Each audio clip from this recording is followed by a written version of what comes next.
Racing with our 20-day challenge, and it is 5:42 on Friday night, and we are done for the day.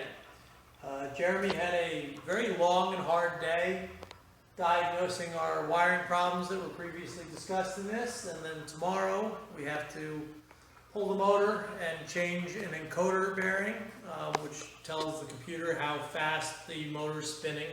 Apparently we have a short in that, but otherwise I think we've got all of our wiring running.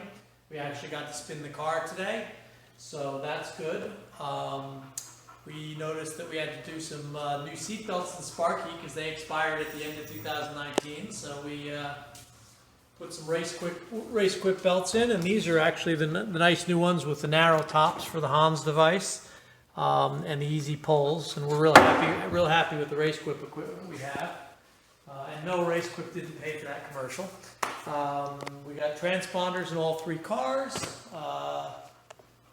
We cannibalized a whole bunch of stuff off of this to diagnose this, then put it all back and made this car work again. So Ohm is back and ready to run.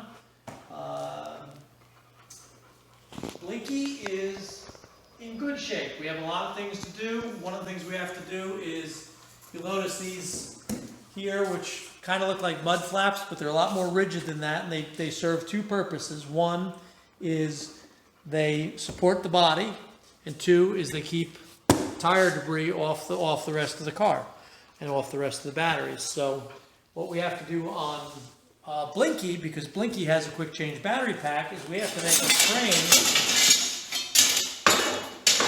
like this, and then we will rivet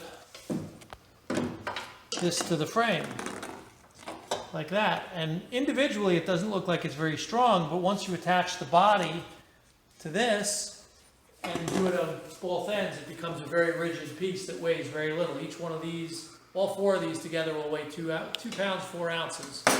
On this car we attached it directly to the battery box, so that's a difference we'll have to make. We'll make these bolted on in a way that we can have quick change splash shields and body supports if we need to. If we have an impact, we'll be able to change them out quickly. The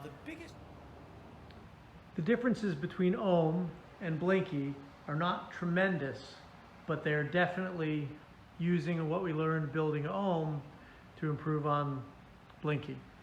You'll notice here that the dashboard, you're looking at the back of the dashboard, and there's some wiring and some switches. The battery's all the way at the front of the car, and while we still need to do some tidying, the fuse box is back in the corner here with a whole bunch of wires, and a whole bunch of wires run up and down the side of the car.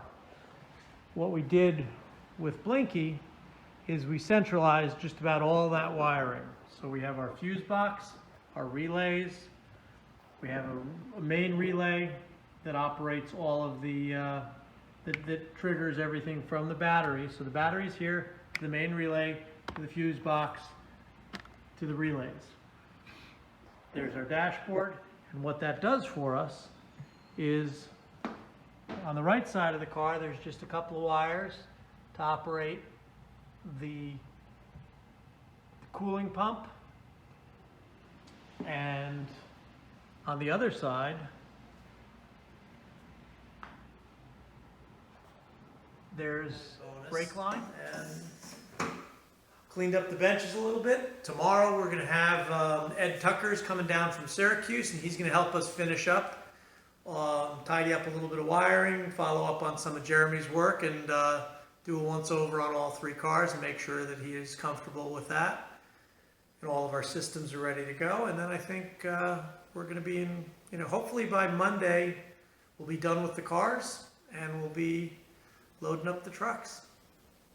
Thanks for visiting Entropy Racing, and we will see you tomorrow.